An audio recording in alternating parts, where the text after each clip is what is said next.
කැලණිවැලි දුම්රිය මාර්ගය රත්නපුරය දක්වා දීර්ඝ කරන බවට ප්‍රවාහන අමාත්‍ය බිමල් රත්නායක මහතා පවසනවා. ඔහු මේ බව ප්‍රකාශ කළේ කැලණිවැලි දුම්රිය ආරක්ෂිතයේ නාවින්න සිට පාදුක දක්වා පදිංචි අනවසර පදිංචිකරුවන්ට නිවාස ලබා දීම වෙනුවෙන් පැවති උත්සවයක අමතමිනුයි. එය ඉදිකර ඇත්තේ කොට්ටාව මාලපල්ල ප්‍රදේශයේයි. මේ පාර දුම්රිය පාර දැනට තියෙන අවිස්සාවෙල දක්වා විතරයි. ඒක රත්නපුරය දක්වා දීර්ඝ කරන්න ජනාධිපතිතුමා ආයවැයෙන් සම්මත කරලා තිබෙනවා. ඉතින් අපිට මේ ගම්මටම පුළුවන් ඒ ව්‍යාපෘතියත් ආරම්භ කරන්න. ඒක හදන්න අවුරුදු කිහිපයක් යයි. නමුත් අත්දැකීම සාර්ථක නිසා විශේෂයෙන්ම දුම්රිය මාර්ගවල පදිංචිලා ඉන්න ජනතාව පිළිවෙලකට පදිංචි කිරීම මේක මිනිස්සු දැක්කට පස්සේ නේද? ඒ නිසා අනිවාර්යෙන් මොකද වෙන්නේ නැහැ.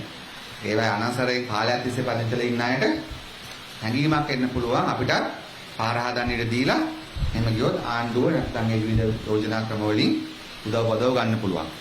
මොකද අපි ආණ්ඩුවක් වශයෙන් පාර හදන එක විතරක් බලන ආණ්ඩුවක් නෙමෙයි. අපි මිනිස්සු දිහා බලන ආණ්ඩුව. අපි බොරු කරන්නේ නැහැ. අපි ඔබතුමාලාගෙනුත් එලෙසම බලාපොරොත්තු වෙනවා.